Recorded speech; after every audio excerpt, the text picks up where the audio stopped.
is no. Okay. Jerry, you're correct. Jerry Brown worked with a Democratic legislature and pushed through an across-the-board tax increase on upper-income people's income and increase in the sales tax that we all pay. It generated on the order of $45 billion, and it stopped the hemorrhaging. And he sold it, saying that we needed to put the money back in schools, and as much as I wish he had other priorities, he's been true to his word, and virtually all of that money has been reinvested to go back to the public schools, to give some relief to our colleges and universities and community colleges. And to put it in perspective, we had this year, when our economy is booming in California and we still have that higher tax level, we saw a year-over-year increase in state spending of $12.5 billion. That's on top of a base of about $100 billion. So it was a significant increase one year to the next. And not one thin dime of it went into programs for seniors. Went into programs to make up for the cuts for seniors, is what you mean, right? None of it restored the cuts, and none of it accounted for any population increases in programs that serve seniors. And to take that to the next sort of step, if I could. And the request, by the way, just so you have it in perspective, if they had funded all of the programs that senior advocates requested, the additional increase would have been under $100 million a year. We didn't ask for the moon. Mm-hmm. And that would have amounted to about 0.4% of the total increased spending. So let me take this again to a more global perspective and just get your feedback on this, Gary. In a sense, we made a social commitment, a social contract, if you will, that the state and the federal government, and with families and with communities, will do all that we can to help people age with dignity and independence. We did have that contract. I don't think it's been renewed recently. Yeah, but I think that the consciousness of the people of California believe that contract, at least if it's not there, it ought to be restored or renewed. Now, let me tell you, Ernie. Let me just pick up on that a moment, because if people don't share that view that you just expressed, mm-hmm. then it's a very short-sighted view. Right. Because, as you know, the number of older people in California is in the process of doubling. Right. We have seen the number of seniors rise by about 10% in the last 2 years, and we're going to see a 100% increase in the number of old people within 15 years. That means that every dollar that we spend on programs and services for seniors just to keep pace with where we are today needs to double. And that price tag is about $8 billion. And there is no discussion about what to do with it. And that's at the reduced level of services that we're still left with. So given the social contract that we have started, that we are so dramatically mm-hmm. violating, there's one key number that I want you to talk about, if you could, that sort of is one of the indicators of the outcome of that. Is it not the case that senior poverty is actually going up? It's going up enormously, and it's embarrassing to know that California has the second highest rate of poverty among seniors of any state. And what We're is worse than Mississippi. We're worse than Alabama. We're worse than Arkansas. We are the second poorest state. And it's going for seniors. And for older Californians, older Americans living in California, that number is spiking or going up, correct? It's going up enormously, and that number compares all the states. Think about what it costs to buy a house or get an apartment in our urban areas in California mm-hmm. compared, say, to a town in Arkansas.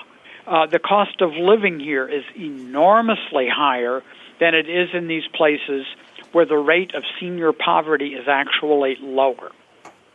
I think Carl's got a question. Oh, I was just going to say that I can personally attest to your comparison with Arkansas, not so much on the rent, but in the fact that my brother there was able to buy a 3-bedroom, 2-bath house with a huge backyard for like $110,000. Good luck and getting anywhere near that. It would probably cost $700,000 here for a comparable house. Yeah. I mean, at least in our urban areas, there are still places in extreme rural frontier California where the cost of living is lower. The crisis that those people face is that there are no services, there are no health care services, there are no long-term care services in those communities. So, given the landscape that you've described, which is nothing less than a form of social injustice, I want you, Gary, for a moment to talk about the strategy and the approach that you've taken, because I will tell you, and I will say this to you both personally and as a colleague, it could have been worser. It could have been much worse if it wasn't for the work that you do and other people like you do day to day in the Capitol and around the state. So tell us about the strategy and the strategic approach of the Congress of California Seniors under your leadership. Thanks, Ernie. Well, I've got two messages, I guess. The first one is this is everybody's problem. When you talk about in-home care and long-term care, UCLA did a study about a year ago that shocked a lot of people, but I think it's legitimate research. And that is that 70% of us will need long-term care at some point in our lives. And 15% of us have done anything to prepare for that. And those are California numbers. So, and by the way, I'm going to be asking Carl to give out his brother's address because I think we're soon to we're soon to be moving there. Looking to rent a bedroom. Yeah, but go ahead. Go ahead. All right. But my point is, this is a problem and a challenge that faces the vast majority of people in California, and it's one that we have been unable to save for. It's one that employers don't provide for, and the surprise and the terrible news for many people is this is something that Medicare doesn't cover. Medicare does not cover nursing homes. It doesn't cover nursing homes, and it doesn't cover home care. It doesn't cover the community-based services that I talked about. It does not cover long-term care. But I know it covers hospitals and doctors and lab tests and drugs. And 70% of us are going to need more than that before we leave this earth. So the campaign that the Congress of California Seniors has conducted over the years, or most recently, has been, how has it worked and how can people get engaged in that?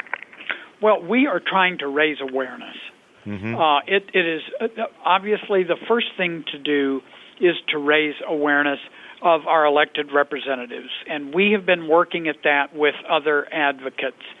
And we actually saw, coming out of the legislative session this past summer, significant restorations in these prior year cuts aimed at programs for seniors. It was Governor Brown who eliminated them all in order to get an agreement on the budget. There were hundreds of millions of dollars of new money put into programs for seniors that came out of the House or of the Assembly and the Senate. And when they went into about 72 hours of negotiations with the governor, that number turned to zero. So you have a governor in his 70s turning down help? He's the oldest governor in the history of California, and he has eliminated every dollar of increase for older Californians. Any rationale to that you know of? No. And I'm not going to speculate, and I don't know that anybody would do any better. But that needs to become an issue in this gubernatorial campaign. People need to join us to make it an issue in the campaigns of people running for the state legislature. We need to keep the pressure on in Washington to make sure we don't elect either a House or a Senate that's willing to cut Medicare, that's willing to privatize Social Security, and that's willing to decimate Medi-Cal, which pays for the long-term services that are available to old people and people with disabilities. So that, Gary, is the fundamental message of the Congress of California Seniors. Absolutely. At this season it is, and we are gearing up to be prepared to go into the legislature next January to force those folks. You know, the irony of this, Ernie, and Carl, this isn't our problem. This is a problem of the people that are elected to represent us.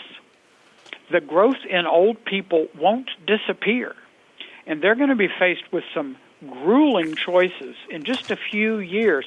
They're going to have to take money from public schools to the tune of billions and billions of dollars. They're going to have to close campuses in colleges in order to meet the demand that is legally available for 5 million new seniors. And we're trying to avoid that. We don't think that that's a good idea. We support programs for kids who can go to work and help keep the economy booming. But they've got a crisis. And the crisis is that we've known this was going to be happening for a generation.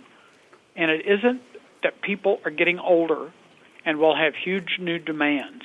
The crisis is that we've put our head in the sand and refused to do anything about it. And the Congress of California Seniors, under your leadership and with other leaders from around the state, is one of the lead organizations in fighting this fight. So how do folks Absolutely. So how do folks get involved in that, Gary? Well, we are listed everywhere. We have an 800 phone number. We have a website called seniors.org, and they can act upon themselves. We'll be putting out a report card in about 3 weeks that says here's how each member of the legislature voted on key bills for seniors. People can look at it, and I'll tell you, there are people that get almost a 0 on it, and there are people that get 100%. So folks can look at that. We'll have it online at seniors.org, and they can say thank you to the 100%ers and say, hey, what's up to the 0%ers? So let me, if you will, let me just give you a little bit. I just want to sort of share some perspective on this. Number one, I think what we've done today through your just very articulate both narrative on the background and your report on what happened recently and is happening now is I think we've made a very good case that caring about these issues extends beyond just thinking about Social Security and Medicare. Absolutely. That the state of California has some very, very firm obligations to keep their promise around the whole question of as we age, that maintaining dignity for people as they age. They have a particular challenge by, as you said, keeping their head in the sand in a situation where we are increasing the aging population by leaps and bounds, and that we need to use as much public pressure at the citizen level during the election cycle to bring back some reality, so that the poverty rate, which is going through the roof. You said it was the second highest in the country, so that we can begin to change some of this and begin to get back to the California that we all know and love. Is that a fair way to say it? Absolutely, and I want to add one point, Ernie, and that is that this is not just a problem of and for old people. Right. This is a problem for everybody in California. Mm-hmm. The seniors that we have today are the people that built our freeways, they built our university system, they built the water diversion from Northern California to Southern California, they built our economy, they taught us, they have cared for us, and, we can't just kick them out the door. We just can't do that. There's a moral commitment. You called it a contract. I think it's a higher moral issue that the people that cared for California as it is today and built it need to be helped as they age. Well, on that note, I want to thank you for what you do. I want to thank you for your leadership on this and your amazing ability to interpret these issues and then teach people about what is out there and what must be done. Thanks for giving me the chance. You are indeed one of the most talented lobbyists I've ever known and ever worked with. And I want to thank you for being on our show today, The Campaign with Ernie Powell. Best of luck to you, and we're with you And we will post the things that you post on our show page so that we can help you educate the public the way we need to see them educated. Great. Look forward to it. Thanks, Ernie. Gary